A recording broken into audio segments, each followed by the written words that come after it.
Hello everyone and welcome back to another reaction. Today we're continuing on with the Unbiased History of Rome. Today we're taking a look at the Punic Wars, one of the most famous chapters in Rome's history. So without further ado, let's get going.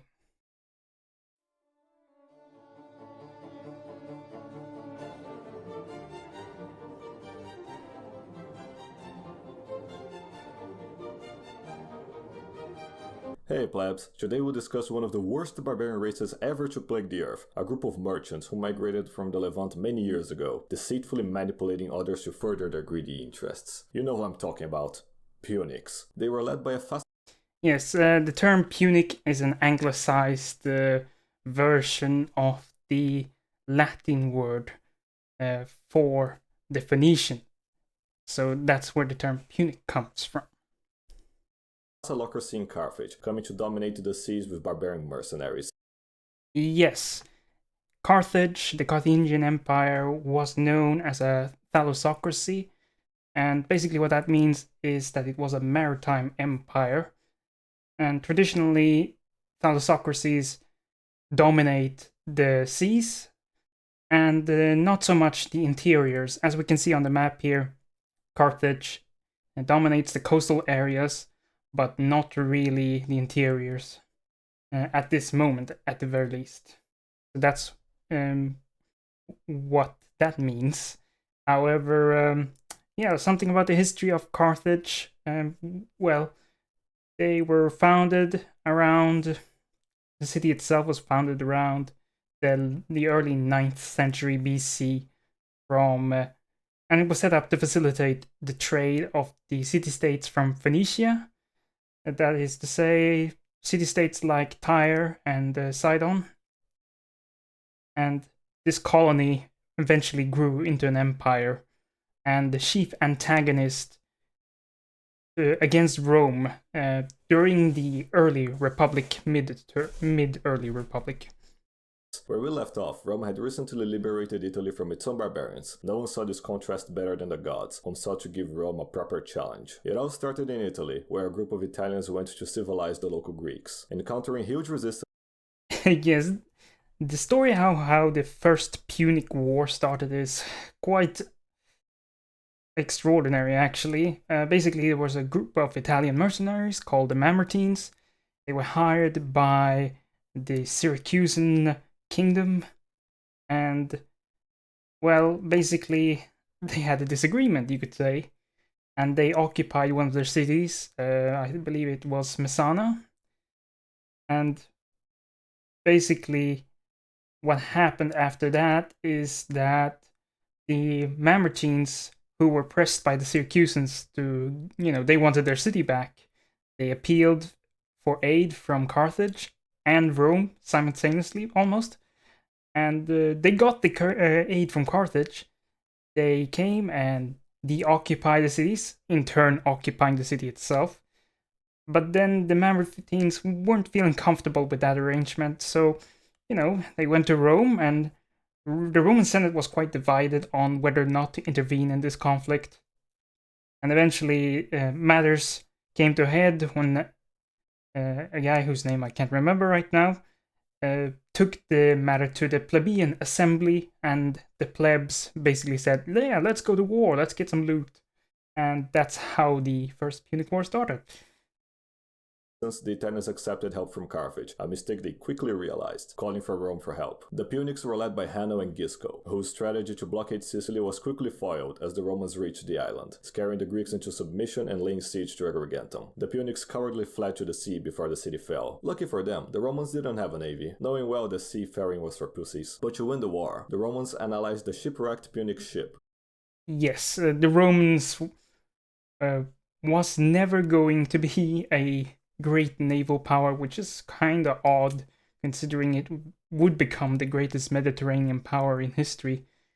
However, the Romans preferred land armies, and even when they engaged in naval combat, they often turned it into what was virtually land battles, and that's what they excelled at. So, it's a common trait throughout Roman history that their navies were not much to, admire, so to speak. using it as an example of how not to build a ship, and then made 120 of their own in under 2 months. Yes, the Romans were masters at reverse engineering, and that's what made them one of the greatest civilizations in the history of this planet. They were never afraid to adopt the methods and thinking of their adversaries to further their own gains. And there's so many cultures throughout history that refuse to go along with the times or see what others are doing better and adopt that for their own purposes. The Romans were not ashamed of doing that. And what happened here is that they had never built a navy before. They had never built any warships, really. And when a Carthingian warship, a quinquereme, stranded, then they basically copied the design and built an entire navy of their own. And now, quinqueremes were the most common warships of this time, a crew of about 300 and about 40 marines. And, well, basically, while it was a very impressive feat that the Romans built a navy from nothing, basically, their crews were obviously less experienced than the Carthaginian crews, who proved superior in many naval engagements throughout the war. The fleet was commanded by the consul Scipio Asina, the son of Barbatus, but he didn't last long though. Yes, the first of many Scipios we'll be hearing in this video. Scipio Asina, basically his name Asina comes from the fact that he kinda screwed up in this war, and Asina means literally female donkey, so that's what his political adversaries in Rome called him. So, not a very flattering name. As he went to meet with possible allies near Sicily, being betrayed and imprisoned in an ambush by Gisco. To avenge him, the consul Caius Duilius assumed leadership of the fleet, seeing the implementation of the Corvus, a brilliant shipboarding mechanism that transformed Pussy's sea conflict. Yes, the Corvus was a brilliant invention. It was basically a bridge that could be deployed, and you could hook yourself onto an enemy ship, and then you basically had a bridge where you could just storm over and turn a naval engagement into a land battle. And the Romans loved to do this throughout their history. This is what they do all the time. The Corvus, however, quickly became obsolete when the Carthaginians adapted their tactics, but it was a brilliant idea to begin with. Conflict into true battles. Duilius went to confront Gisco's fleet at Mylae, avoiding all the ramming attempt, boarding tens of ships and scattering their forces, followed by Duilius getting a triumph and Gisco getting killed by his men. Following it, the Romans pushed further and further into Sicily. Now having taken the initiative, the two Roman consuls, Vulso and Regulus, built 330 ships to invade Africa. On their way, they met with a Carthaginian ship of 350 ships at Cape Ecnomus, led by Hamilcar Barca. Yes, the Battle of Cape Ecnomus is probably one of the greatest naval battles throughout history. It involved about more than 300,000 people at the very least, and about 600 ships. And there hasn't been quite a naval battle like that since then. In terms of raw numbers, of course, there's been many impressive naval engagements throughout history, but none of this scale, not really. His strategy was to make the center weak and flank strong, making it retreat and lure the Romans away as he flanked their rear. But then the Romans broke through it and then returned back and crushed the Punic flankers. With this victory, the Romans launched their invasion of Africa. Freaking out, the Punics hired a Spartan general who possessed ancient Trojan strategies with.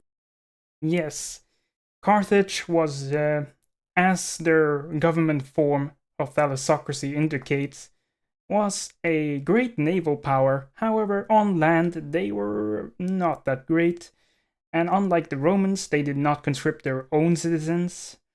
They would only do that as a last resort. Instead, they used their wealth acquired from their maritime empire to raise mercenary armies to fight on their behalf, and oftentimes they even brought in foreign generals.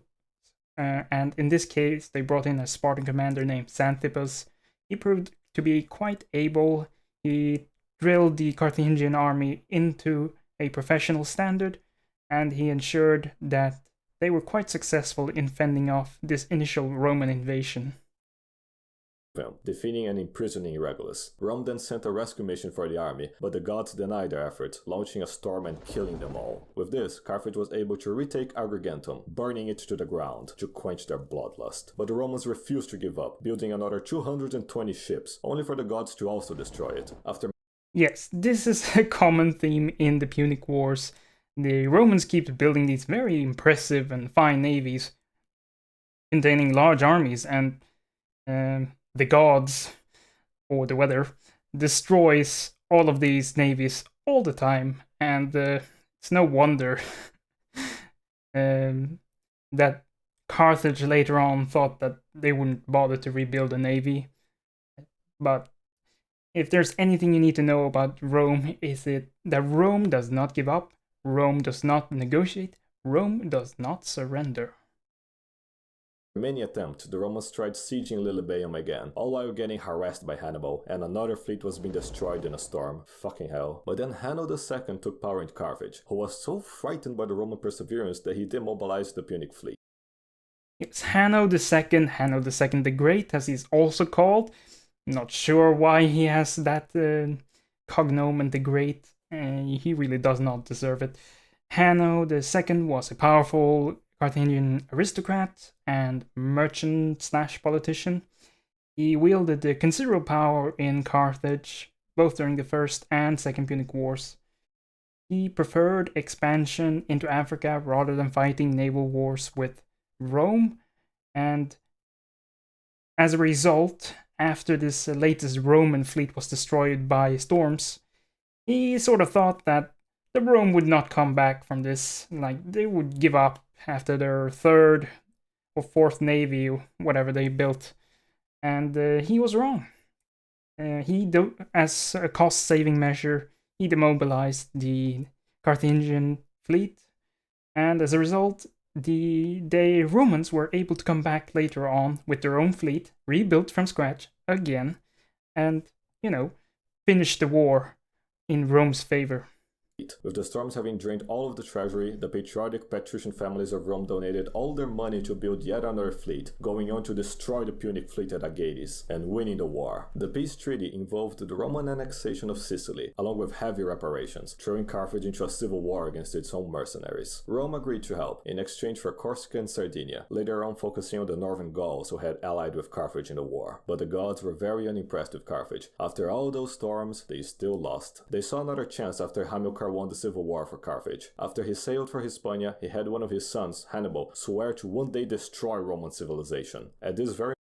Yes, Hannibal is one of the most famous commanders in ancient history, one of the most brilliant generals who has ever lived, and his role in the Second Punic War is astonishing, really, what he was able to accomplish against the odds, against greater superior Roman numbers. And it's a remarkable thing that Rome survived Hannibal's conquests and campaigns. moment, the gods buffed all of Hannibal's stats, yes, they including his did. intelligence and his lust for blood. Years later, Hamilcar would be killed by the Iberians, succeeded by his son-in-law, whom signed a treaty with Rome promising not to cross the Ebro River. Then he was killed by a slave, leaving his position to Hannibal, whom would expand their dominions through Iberia. In his waylaid Saguntum, a Greek city under... Yes, and in the treaty they agreed that they would divide Iberia into Roman and Carthingian spheres of influence, and the dividing line would be the Ebro River. Now, the Romans and the Carthaginians both interpreted this treaty differently, where the Ebro River really went. And as a result of this confusion and different interpretations, a conflict between these two powers was inevitable, so to speak. And I guess we'll see here Hannibal laying siege to Saguntum, a city under Rome's protection at the time. Roman protection. It was beyond the Ebro River, but he attacked it anyway, all while the Romans were busy fighting the Illyrians, starting the second war he so wanted. To start the war, Hannibal assembled 100,000 men, including some Numidian cavalry. Yes, 100,000 men, that is the number quoted from Polybius, I believe.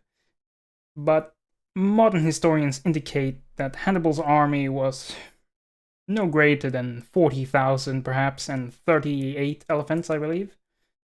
Of course, this is the problem with ancient history when historians love to exaggerate numbers, and it should be said that Polybius is not a pro-Carthingian source per se, or nor pro-Roman rather, but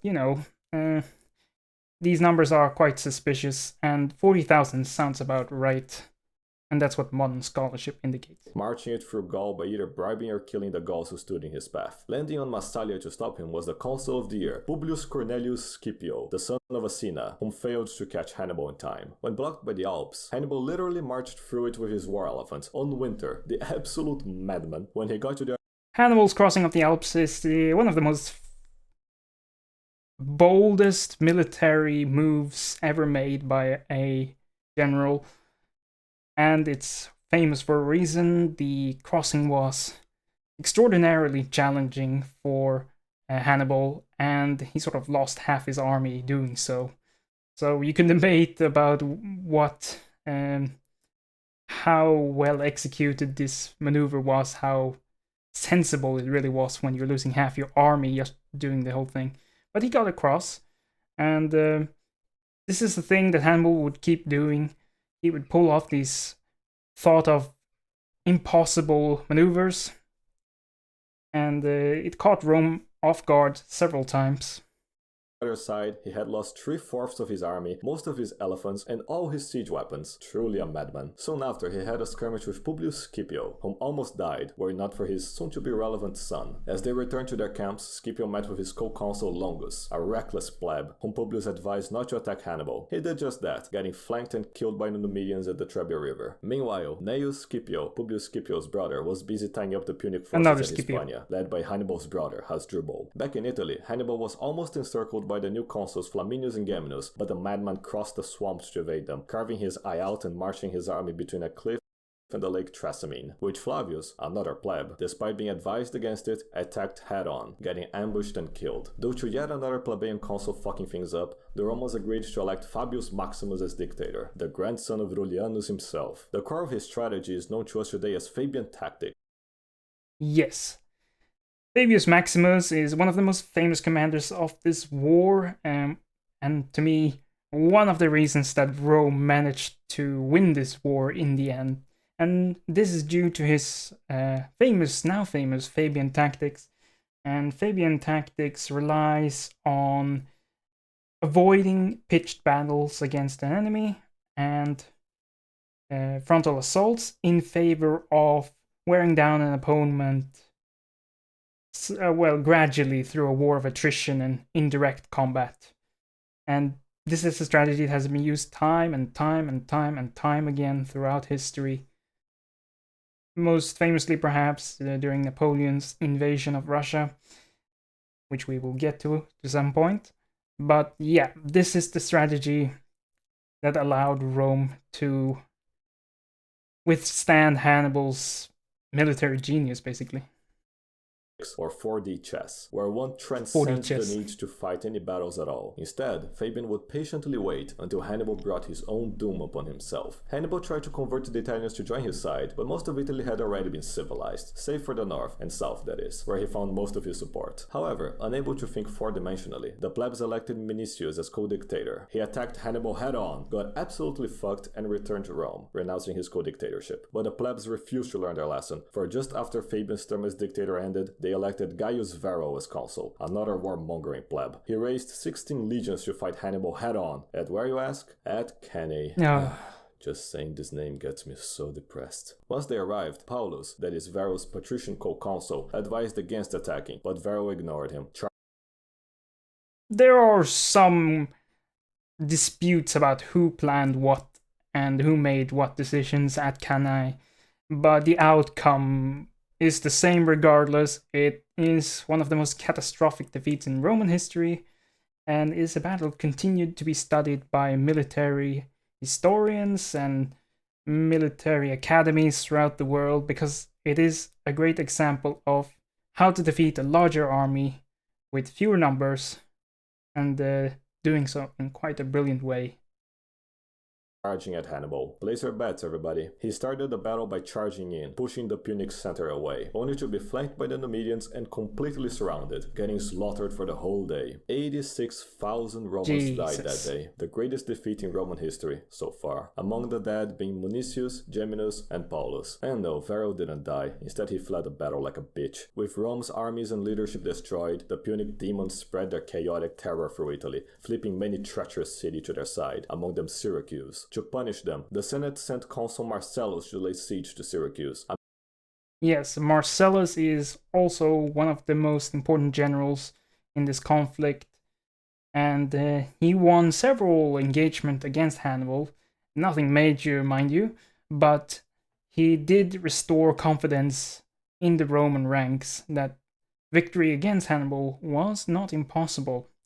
And Marcellus was quite a competent general, and he was sent to Syracuse eventually, or Sicily rather, to put down the Syracusan revolt. And this culminated in the siege of Syracuse. A man famous for killing a Gallic chieftain with his bare hands. At this time, Syracuse was home to Archimedes, a Greek thief who had stolen many Trojan manuscripts. Yes, Archimedes was actually part of the siege of Syracuse.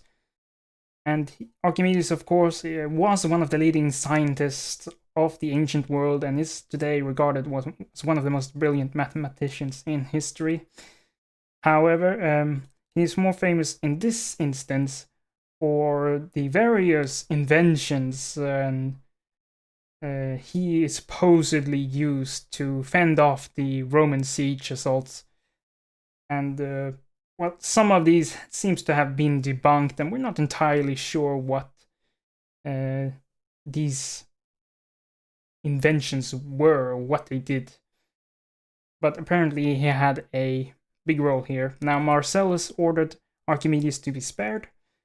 This was not to be the case, using them to build many weapons. Despite these hurdles, Marcellus eventually breached the city, and when a Roman soldier found Archimedes' home, he accidentally stepped over the circle like the autist he was, forcing the soldier to stab him until he shut the fuck up. Can you believe the modern mathematicians actually worship this Greekoid? Now, back to the bad news. Both Scipio brothers, Publius and Gnaeus, had been killed by Hasdrubal in Iberia. But remember, we still have Publius Scipio's son. Yeah, he actually managed to survive Cannae, returning to Rome and getting elected as consul for his promise to conquer Iberia for Rome. He headed straight for Cartagena, taking it with just 500 men in a brilliant night attack. Not only that, but proceeding to obliterate Hasdrubal in battle, forcing him to flee to Italy, and then crushing the remaining Punic forces by pulling the same trick Hannibal did in Cannae. Now, back in Italy, the situation was still dire, as both consuls Marcellus and Crispinus were ambushed and killed by the Numidian cavalry, followed by the arrival of Hasdrubal in the north. To prevent the Punic brothers from joining up, the Romans sent their southern legions to march 300 miles north in just a week, linking with the northern legions and attacking Hasdrubal by surprise, destroying him and all his forces. Hearing of the victory in Italy, Scipio focused on taking the fight to Africa, but instead of requesting the Senate for allegiance, he sailed to Italy, using nothing but his charisma to gather 30 warships and 7,000 volunteered legionnaires, then simply asking and getting permission from the Senate to invade. When Scipio landed in Africa, he found the Numidians in a civil war, then took the pretenders' side.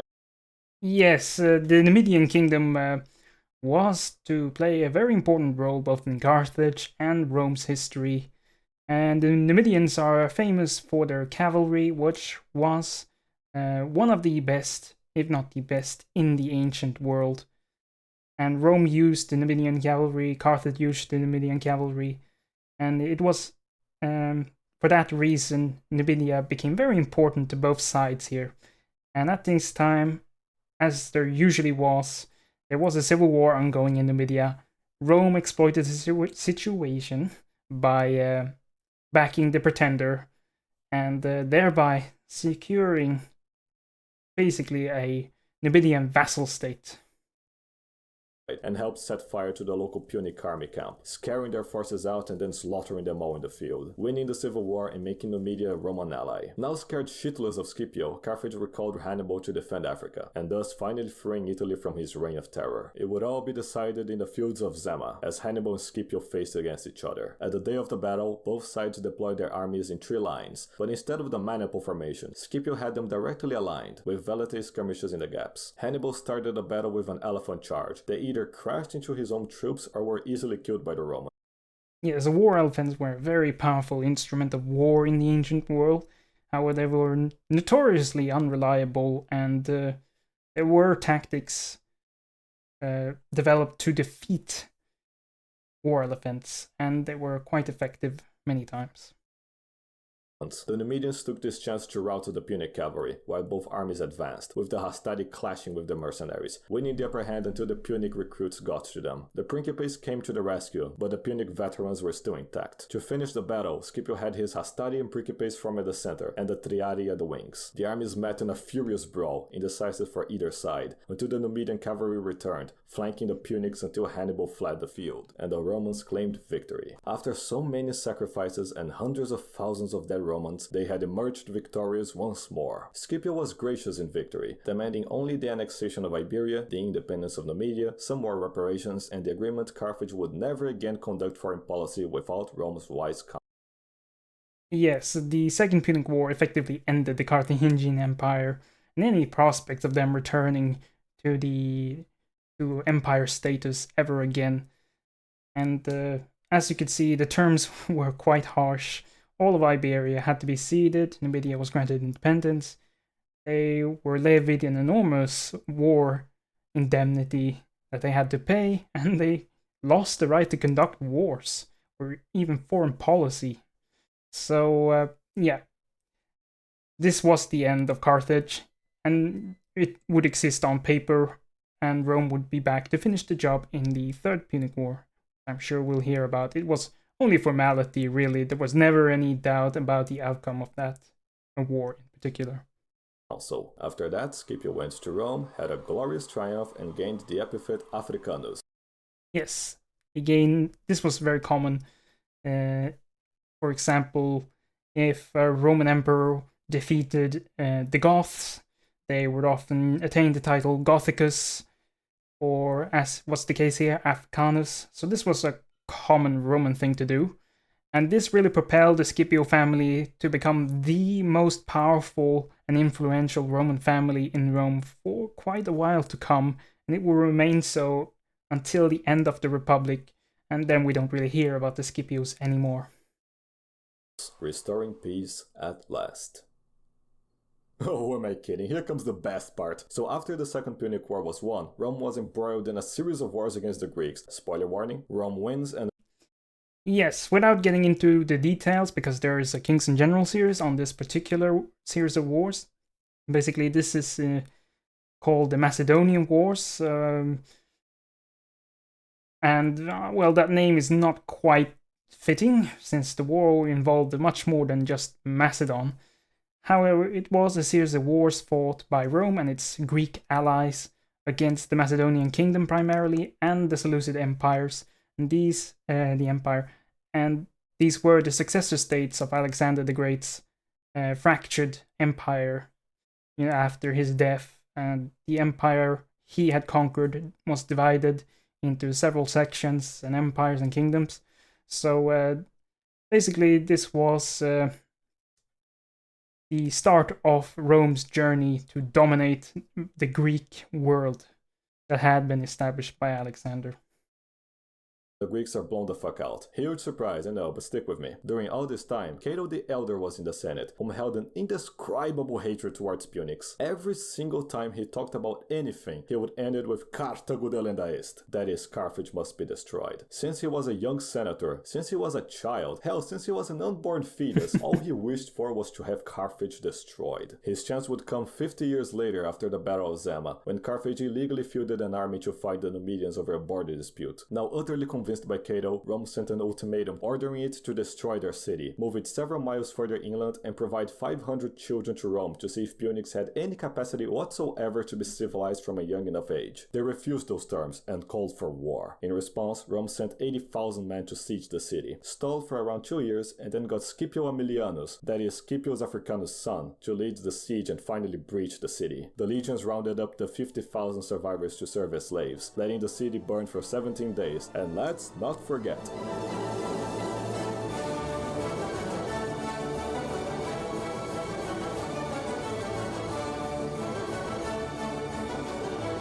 A real triumph in Roman history.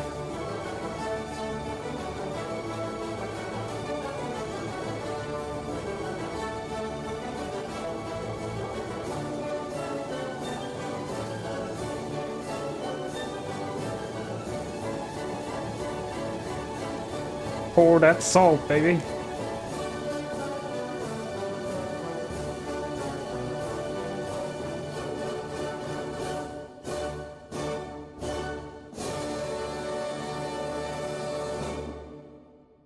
Now, the story is that Rome salted the fields of Carthage so to ensure that nothing ever grew there again. This is most likely an invention. Most likely because I say that because, you know, salt was a pretty precious resource back then. It's not as ubiquitous as it is today. And so it would have been enormously expensive to salt all the fields of Carthage. Maybe they salted it symbolically. I'll believe that. Ah, feels fucking good. After Carthage's complete destruction, the Romans annexed their now salty lands as the new masters of the Western Mediterranean. And at the peak of the Republican era, a glorious sight indeed. Join me next time when the plebs continue to deteriorate the Republic. Should be in 2 weeks or so. I'll see you then. Ciao ciao.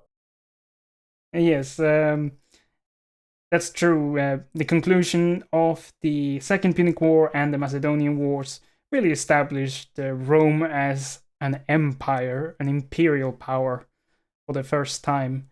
But anyways, thank you for watching this part about the Punic Wars with me. If you have anything to add, leave a comment, please leave a like and subscribe. And I'll see you in the next part. Until then, bye.